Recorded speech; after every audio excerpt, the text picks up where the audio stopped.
वर्तमान सत्र में हम विवेक वैराग्य के अंतर्गत परमात्मा के विषय में परिज्ञान कर रहे हैं।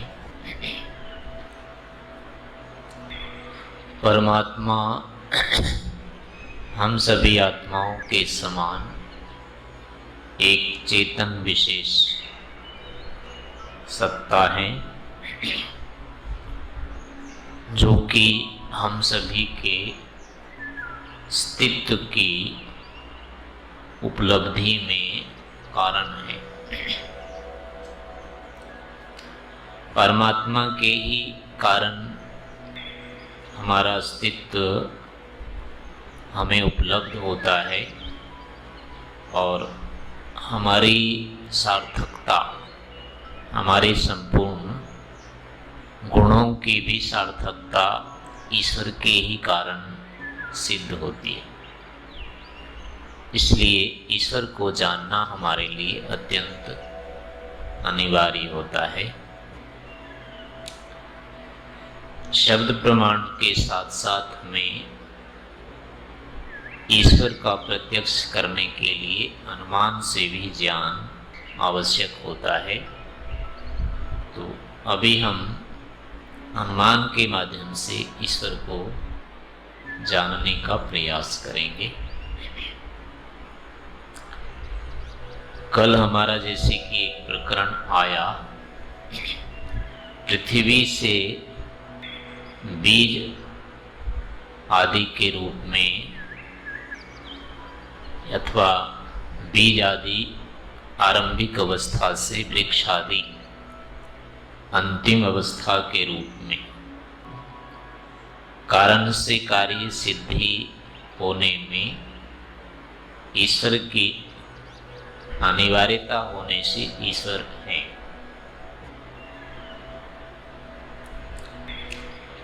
पृथ्वी से बीज का निर्माण हुआ है,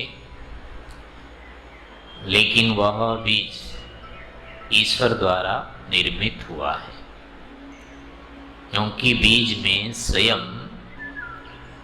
बीज रूप में बनने की शक्ति या उसमें वह धर्म नहीं है, जबकि ईश्वर में चेतन होने के कारण हमारी तरह रचना करने का धर्म है। और इसी सामान्य धर्म के कारण ईश्वर में ज्ञान विशेष, सर्वज्ञता, सर्वशक्ति आदि मत्ता होने के कारण हम चेतनों से जो निर्माण संभव नहीं है, वो सारे के सारे पुनः ईश्वर से निर्मित सिद्ध होते हैं। बीज ईश्वर से ही बना है, इसमें और भी हेतु हैं, जैसे कि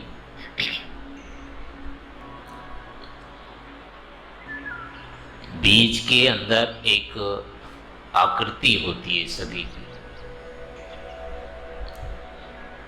और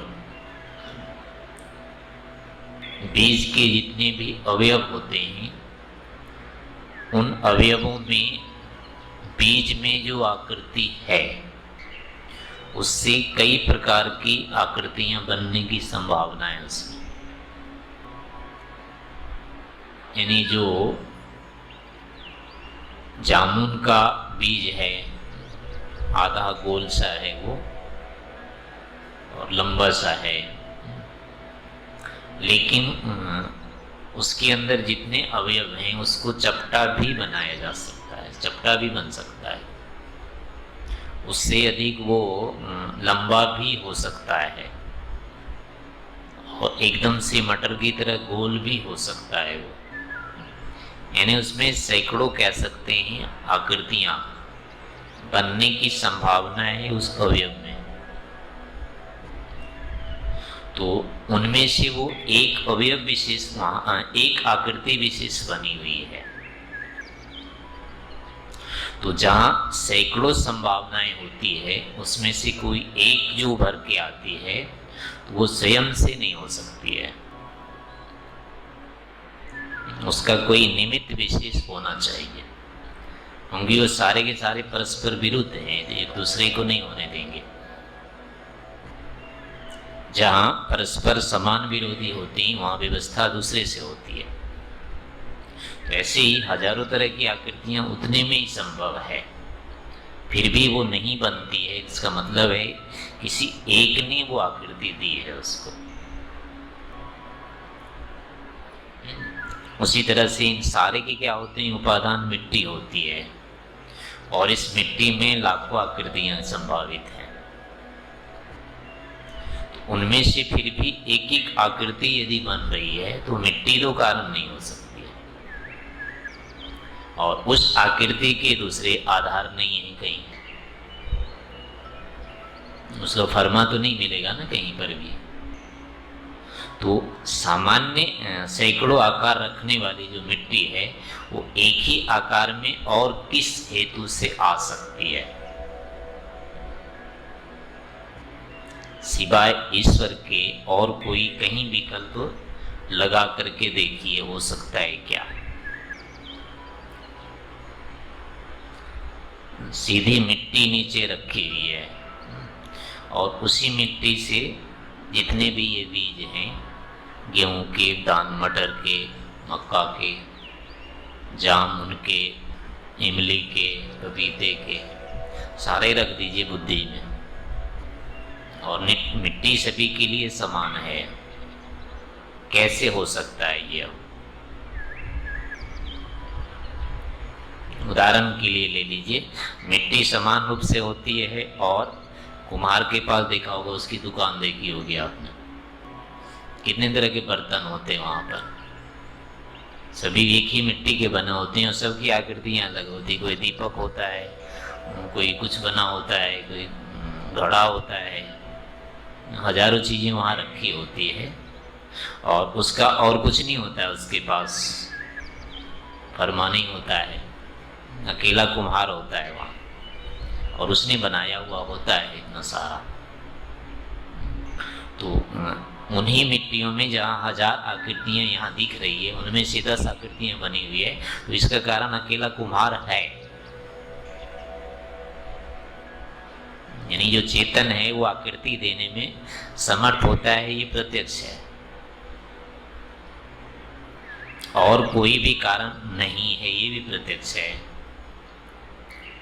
क्योंकि अगर देना होता है तो फरमा पहले वो बनाता है, जिस आकृति का बनना है उसका फरमा उसको चाहिए, लेकिन फरमा बनने के लिए मूल आकृति पहले होती है। जैसे चित्रकार होता है ना, कोई बनाता है ना, तो सभी को मुंह बनाना नहीं आता है। वो मुंह बनाने के लिए जो सड़क पर देखते हैं ना, ये होते हैं अभी ये यायावर लोग होते हैं, मूर्तियां बेचते हैं, तो वो उनके पास सिर वो मुख बनाने के फर्मे होते हैं, बाकी तो आकृति वो हाथ से बना लेते हैं, मुख नहीं बना पाते हैं, तो उसके वो फर्मे रखते हैं। तो ऐसे ही अगर इसमें विकल्प जितना होता है उसके विकल्प होते हैं, लेकिन इनके फर्मे विकल्प रूप में कहीं नहीं है, ये मिट्टी से सीधे बने हुए हैं। तो अब फरमा नहीं होने से, दूसरा आश्रय आधार नहीं होने से, केवल कर्ता ही कारण है, कर्ता ही आकृति भेद करता है। दो ही विकल्प होते हैं, या तो उस पर पढ़ करके कोई चीज उस जैसी बन जाए, यानी गीली मिट्टी किसी ऊंचाई पर पड़ेगी तो उसमें वो हो जाएगा ना, गड्ढा हो जाएगा, फरमा बन जाएगा, वो तो पहले से बना हुआ है तब बनेगा। तो ऐसा भी नहीं बनाए तो नहीं बनेगा वो, या तो फिर बनाया जाए उसको। तो इनके भी फर्मे इस तरह के नहीं बनते हैं, फर्मे से पहले फिर चाहिए उपस्थिति, चाहिए निर्मित चाहिए, वो तो है ही नहीं अभी। तो प्रथम निर्माण में ऐसा कुछ नहीं होने से केवल एक कर्ता ही बचता है। इस कारण से जितनी भी आकृतियां हैं, मनुष्य की हैं, पशु की हैं, पक्षी की है, पेड़ों की है, जितनी सारी की सारी आकृतियां सभी इन्हीं पृथ्वी पर निश्चित करती है, निर्भर है, इन्हीं से बनी हुई है सारी, और इनके अन्य कोई भी उपसाधन उपलब्ध नहीं होने से सिद्ध होता है कि इन सभी आकृतियों को बनाने वाला इतना जानता है, जो इन सभी को जानता है, इतना ज्ञान रखने वाला है। क्योंकि मनुष्य बहुत अधिक आकृतियां भी बना नहीं सकता, इसको याद नहीं रहेंगे ना। 10 चीज बनानी हो, आपको इतने अक्षर लिखने आते हैं तो इसमें से नियत है इतने ही अक्षर हैं इसके, इससे ज्यादा नहीं लिख सकते। फिर जितना लिखना जानते हैं उतने ही तो लिखेंगे ना, उससे अधिक जान नहीं सकते। सारी भाषाओं की जितनी लिपियां होती है अलग अलग, एक आदमी तो नहीं लिख पाता है सारा कुछ, लेकिन उतना लिखता है जितना उसको स्मरण रहता है। तो ऐसे ही ये सारी की आकृतियां, जितनी आकृतियां एक बार सब मिट जाती हैं, यही नष्ट हो जाती है, या प्रलय में समझो तो सारा हो ही जाएगा नष्ट। तो नष्ट होने के बाद फिर उसी आकृति में आना है सबको। तो इस कारण से सभी आकृतियों का ज्ञान भी रहता है सबको। बिना ज्ञान हुई आकृति दोबारा नहीं दे सकता था वो। हमारे पास कोई ढेर होता है तो हम नहीं उसको कर पाते हैं, जितना जानते हैं उतना ही कर पाते हैं उससे। इस कारण से ये जितनी सारी आकृतियां हैं इन सब का अपना अपना ज्ञान भी है, और निर्माण भी इनका अलग अलग ढंग से है। समान उपादान होने से, आकृतियों में भेद होने से इसका भेद करने वाला एक सर्वज्ञ चेतन है। ऐसे ही जितने भी अब ले सकते हैं उदाहरण, कई सारे मिल जाएंगे आपको, कि इन सब को बिना ईश्वर के अन्य किसी माध्यम से सिद्ध नहीं किया जा सकता है। इसके बाद और बड़े बड़े जो हैं भूमंडल का, जैसे कि है सूर्य के साथ चंद्रमा भी बना हुआ है, पृथ्वी भी बनी हुई है सारे। तो रचना क्रम में तो सभी के अवयव पर वो नियम समान रूप से लागू होंगे कि इस क्रम में इस रूप में आए, लेकिन इसके बाद भी पृथ्वी सूर्य के बीच में, पृथ्वी चंद्रमा के बीच में समन्वय किया हुआ है। पूरा बनने के बाद भी एक बने के बीच में भी ये समन्वय है। ये समन्वय का और कोई आधार नहीं मिलेगा। यानी चांद पृथ्वी से इतनी दूरी पर कैसे हो गया? चांद को से अधिक शक्तिशाली तो सूर्य उसको खींचने वाला है, पृथ्वी सहित को भी खींच सकता था, लेकिन अब ये कैसे एक स्थान परिधि विशेष में कैसे अटके हुए हैं?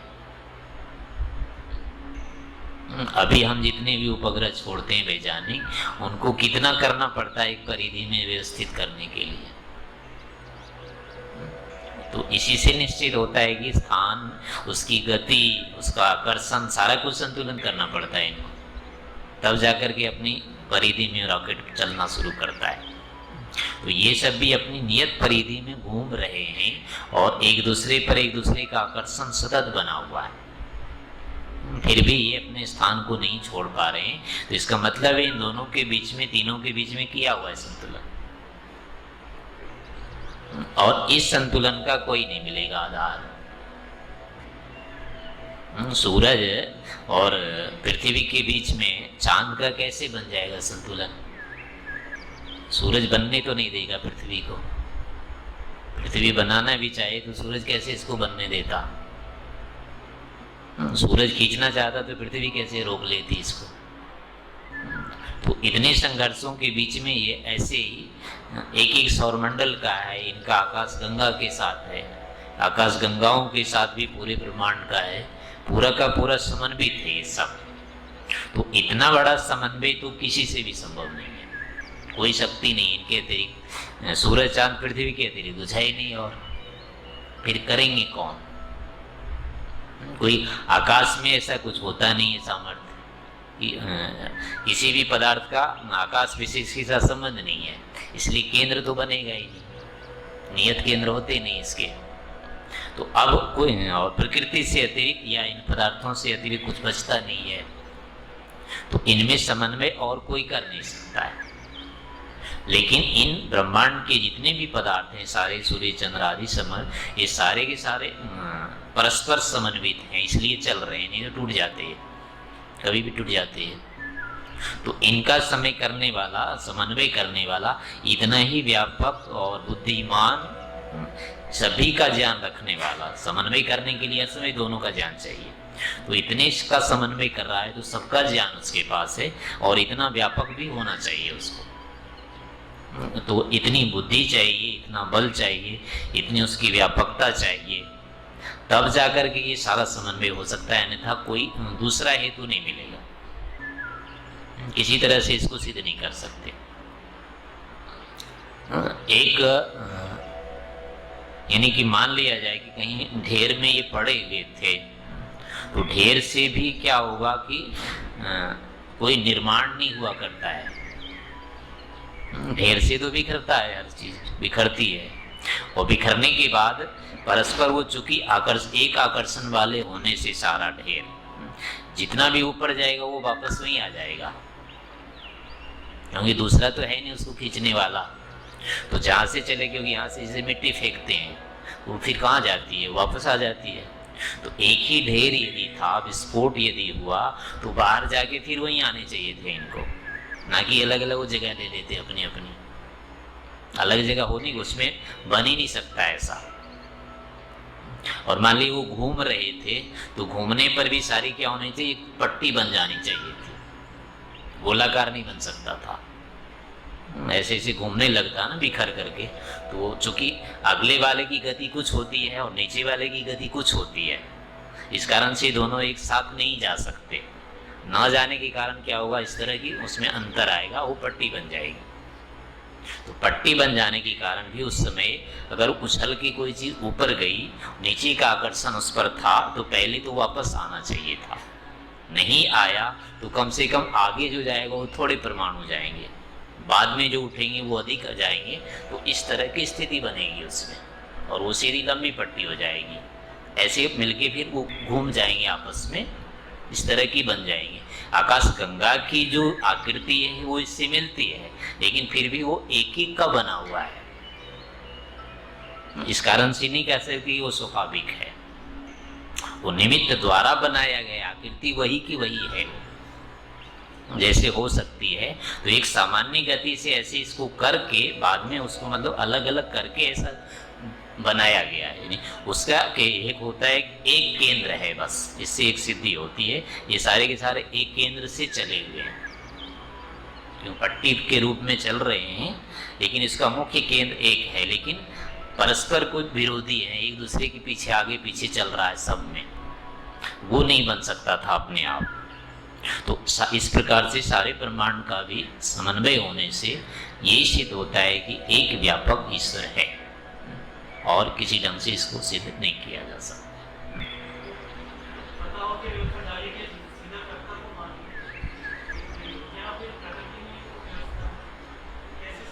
हाँ वही, इसको क्या करो ना, पहले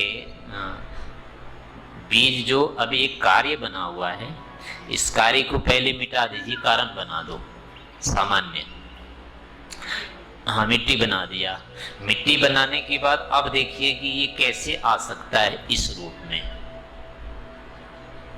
कितने परिस्थिति गुजरने के बाद ये आएंगे। तो कार्यों की क्या होती, एक तो जितने भी कार्य होते हैं उसके नियत अवयव होंगे, फिर उन सभी अवयवों में और भी विजातीय भी रहते हैं, वो भी कम अधिक मात्रा नियत में चाहिए, अधिक में नहीं हो सकते वो। तो अवयव चाहिए, अवयवों की मात्रा चाहिए, फिर उन मात्राओं में क्या होता है, उनके बैठने का क्रम होता है, व्यतिक्रम से नहीं बन सकती वो चीज। और क्रम बनाने के लिए उसके जो पहले अवयव होते हैं वो अपने सामान्य स्थिति में पहले रहते हैं जहां भी हैं, और वो एक दूसरे से आकर्षित भी रहते हैं। तो आकर्षण के कारण एक तो उससे वो हट नहीं सकते, पहले दूर नहीं जा सकते, और जाना भी होगा तो जाएंगे कहाँ। बनने वाला जो कार्य होता है वो उनसे अलग देश में बनता है, और वो अपने अलग देश में जा नहीं सकते हैं। तो और जाने के बाद भी मतलब वहां से एक तो जाना है, जाने के बाद निकलने वालों में क्रम चाहिए, एक पहले निकलेगा, बाद में दूसरा निकलेगा, उसके बाद तीसरा निकलेगा, उसके बाद वो बैठेगा जा करके। तो अब उसमें चलने के लिए भी होता है कि मान लो नीचे से जा रहा है ऊपर, तो सीधे वो जा नहीं सकता, अड़ जाएगा अगला वाला, तो अड़ने के लिए अब उसको बाहर जाना पड़ेगा। तो इधर से अगर, और इसमें क्या होती है, जितने भी जड़ पदार्थ होते हैं उसमें एक बार में एक ही तरह की गति होती है, दो नहीं हो सकती है। तो यहाँ से अगर ऊपर चला तो टकरा जाएगा, टकराने के बाद ये इधर अगर निकल गया तो सीधा ऊपर नहीं जाएगा, अब इसको फिर कोई मोड़ने वाला चाहिए। तो यहाँ से अगर ये अवयव निकलते भी अपने आप हैं तो यहाँ नहीं बैठ सकते, बीच में विरोध होने के कारण वो पहले इधर जाएंगे, इधर होने से फिर वहीं वापस आए, ये उल्टी प्रक्रिया संभव नहीं है किसी भी तरह से। तो एक स्थान से अवयव उठ करके दूसरे स्थान में क्रम बना लें, ये किसी भी तरह से सिद्ध नहीं होगा। ये क्रम हर समय जो सभी दिशाओं में मोड़ सकता है ना, उसको वही जाके बैठाएगा। नीचे ईंट पड़ी रहती है, वो दीवार क्यों नहीं बनाती है? यही सारे कारण है उसमें। एक तो आपस में वो परस्पर के अवयवों से संयुक्त रहते हैं, वो छोड़ नहीं सकते इसको। फिर अगर वहां से हट भी जाए तो किसी एक ही दिशा में जाएंगे, लेकिन निर्माण के लिए दिशांतर होना अनिवार्य होता है, विपरीत दिशा में आना पड़ता है। जहाँ से चले फिर बगल जाएंगे, ऊपर जाएंगे, फिर नीचे आएंगे, वो एकदम से वहीं भी नहीं जाएंगे। तो सारी दिशाओं में क्या होता है, उल्टी पुल्टी स्थितियां बनती है, जो कि एक अवयव में संभव नहीं है। तो इस कारण से इसको अब नहीं कह सकते कि वो व्यवस्था बन गई है। व्यवस्था बनती नहीं है, व्यवस्था बनाई जाती है हर समय। तो इस कारण से किसी भी अवयव कारण को देख करके कार्य अवस्था आई तो वो व्यवस्था बनाई गई है, ना कि बनी है, ये होना चाहिए। क्योंकि विपरीत अवस्था में खड़े हैं पहले, वो कार्य कारण की अवस्था से बिल्कुल विपरीत होती है, बिल्कुल विरुद्ध होती है उस चीज। तो वो विरुद्ध को संतुलित केवल चेतन ही, और उसको गति देने में जो समर्थ है, और जो क्रम को भी जानता है, फिर मात्रा को भी जानता है। आप एक दीवार खड़ी नहीं कर सकते, कुछ दूर तक तो कर देंगे, बहुत ऊंची होगी तो गिर जाएगी आपसे, कारण कि पिछले वाले से आप संतुलन नहीं बना सकते। पूरी ऊंची दीवार होने के लिए पूरे ईंट का संतुलन चाहिए, बिल्कुल इधर उधर नहीं जाना चाहिए उसको, तब तो खड़ी होगी, नहीं गिर जाएगी वो। तो वो संतुलन जिसको अभ्यास होता है वही बनाता है, मिस्त्री बनाता है या फिर नापता रहता है। मिस्त्री से भी अगर वो नाप नहीं करे तो नहीं बनेगा। तो इसके लिए अवयव के ऊपर अवयव का जो भार होता है ना, आकर्षण, वो भी बिल्कुल संतुलित करना होता है, और ये अपने आप नहीं कर सकते संतुलन, ये जो भी अवयव होते हैं, क्योंकि दूसरे के साथ अपना मिलान कैसे करेंगे वो, कि मैं इसके बराबर बैठूं, वो कर ही नहीं सकते। तो ये हर समय दोनों से अतिरिक्त करेगा कि तुमको इतने, यानी उसका केंद्र नियत होगा, इस केंद्र पर ही बैठना है, क्रम के साथ क्रम वो चाहिए, केंद्र भी उसका चाहिए, तब जाकर के वो कार्य बनता है। जैसे पेड़ आदि बनते हैं, ये कोई पेड़ तो बिल्कुल खड़ा जाता है और कोई टेढ़ा होकर के भी गिरता नहीं है। जैसे आप दीवार बनाएंगे, टेढ़ी बना दे तो गिर जाएगी। ये इतने ऊंचे ऊंचे पेड़ होते हैं, टेढ़े हो जाते हैं, फिर भी नहीं गिरते हैं ये। तो इसका मतलब है कि उसके जड़ में इतनी संभावना पहले रखी जाती है कि थोड़ा मोड़ा अगर इधर उधर हो भी जाएंगे तो गिरेंगे नहीं है। तो वो तभी होगा, इनके आकर्षण उतने किए जाते हैं, थोड़ा मोड़ा इधर होने पर भी ये नहीं गिरते हैं। लेकिन इनका मूल कारण होता है कि ये सीधे चलेंगे, वो बैठाया जाता है इनमें, तब जाकर के ये बनते हैं, वैसे नहीं बनते हैं ये। तो ये सारे के सारे जितने भी होते हैं वो चेतन करेगा परस्पर देख करके, समन्वय करके। तो इसलिए ऐसा नहीं कह सकते कि ये बन गई व्यवस्था। भूतों में ये धर्म नहीं है कि अपना संतुलन परस्पर कर लें, ये नहीं कर सकते वो। न करने से समन्वय हर समय चेतन के द्वारा होगा। तो सभी बीजों में ये मानना पड़ जाएगा, ये जो बैठे हुए हैं क्रम विशेष में, ये बैठाए हुए हैं, बैठे हुए नहीं है वस्तुतः, इसलिए व्यवस्था वाला नियम नहीं लागू होगा। हाँ, एक प्रकार के बना देने के बाद अब दूसरे भी उसी तरह से होवे, वो क्या होता है, अन्योन्यासित करने के बाद होता है। यानी एक चीज पहले बना दी जाएगी, फिर उसके लिए रास्ता बन गया, किसी तरह का। अब दोबारा उसमें चालू कर देंगे तो वो चला जाएगा। टंकी में पानी भरने के लिए आपने एक बार व्यवस्था कर दी है, तो अब मोटर चला देंगे वो भर देगा उसको, लेकिन एक बार व्यवस्था चाहिए। तो अगली व्यवस्थाएं प्रथम बार बनने के बाद चालू होती है। तो कोई भी व्यवस्था पहले नहीं बनेगी बिना बनाए, जड़ों में ऐसा संभव नहीं हो सकता है। इस कारण से व्यवस्था मात्र नहीं है, कुछ भी व्यवस्थित है सब। इसलिए इन सभी का कर्ता ईश्वर सिद्ध होता है, बाकी किसी से नहीं कर सकते। तो इनमें परस्पर आकर्षण होने के कारण भी ये भी हेतु है, और दूसरा ही आकृति यानी ये प्रत्यक्ष दिखती है। हर चीजों को हम अलग अलग ही देख रहे हैं, और ये एक ही मिट्टी के बने हुए हैं जिसमें समान रूप से रहते हैं, फिर भी भेद जो दिख रहा है ये सीधा कारण नहीं कि ईश्वर के द्वारा ये किया हुआ है भेद, सीधे हमको ही बताता है। जितनी भी आकृति है वो अपनी आकृति बनी हुई है। इस तरह से हम बैठे हुए हैं, एक जानवर नहीं बैठ सकता ऐसा, हम यहाँ बैठे हुए हैं इस तरह से, तो ये आकृति निश्चित की गई है कि ऐसा चलेगा ये शरीर। नहीं तो रीढ़ की हड्डी सीधी कर देता वो सिर, वैसे ही टेढ़ी रख देता तो नहीं बैठ सकते थे। तो ऐसे जितनी भी आकृतियां सभी बनाई हुई है बुद्धिपूर्वक एक दूसरे की प्रयोजन की अपेक्षा से बनी हुई है। तो ये बताते ऐसे ही बीज में जितने भी आकृति भिन्न भिन्न प्रकार के जो बीज हमको दिखते हैं, भिन्न भिन्न प्रकार के वृक्ष हमको दिखते हैं, भिन्न भिन्न प्रकार के शरीर जो हमको दिखते हैं, ये बताते हैं कि इनका भेदक जो है वो एक सर्वज्ञ है, चेतन है, जो कि ईश्वर है।